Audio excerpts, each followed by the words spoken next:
इब्तिदा intro. दोस्तों, आज मैं आपको एक पुरानी मगर बहुत ही सबक आमोज कहानी सुनाने जा रहा हूँ। ये कहानी है एक छोटे से कौवे की, जिसने अपनी अक्ल और मेहनत से वो काम कर दिखाया जो शायद नामुमकिन लगता था।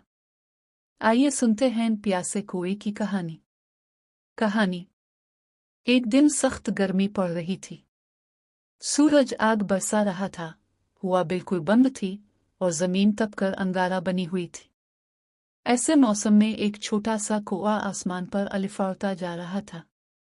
इसकी चोंच सूख गई थी, पर हल चुके थे और उसकी आंखों से साफ नजर आ रहा था कि वो शदीद प्यासा है। वो एक दरख्त से दूसरे दरख्त पर जाकर पानी तलाश करता, लेकिन कहीं पानी नहीं मिलता।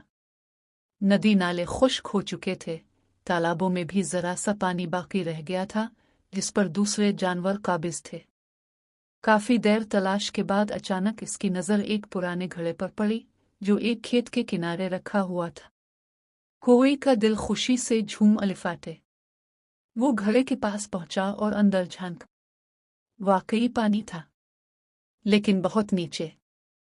कौवे ने अपनी चोंच डाली मगर चोंच पानी तक न पहुंची। अब कौवे के लिए बहुत बड़ा मसला था।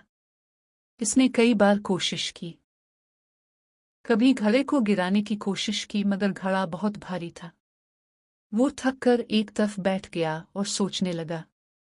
कुछ लम्हों बाद इसके दिमाग में एक चमक आए। इसने देखा कि करीब ही छोटे छोटे कंकर बिखरे पड़े हैं। कौवे ने फौरन एक तरकीब निकाली। वो कंकर अपनी चोंच में उठाकर घड़े में डालने लगा। पहले तो घड़े में ज्यादा फर्क न आया, पानी नीचे ही रहा। लेकिन कौवे ने हिम्मत न हारी। वो लगातार कंकर डालता गया। आहिस्ता आहिस्ता घड़े का पानी ऊपर आने लगा। कौवे के चेहरे पर खुशी की झलक आ गई।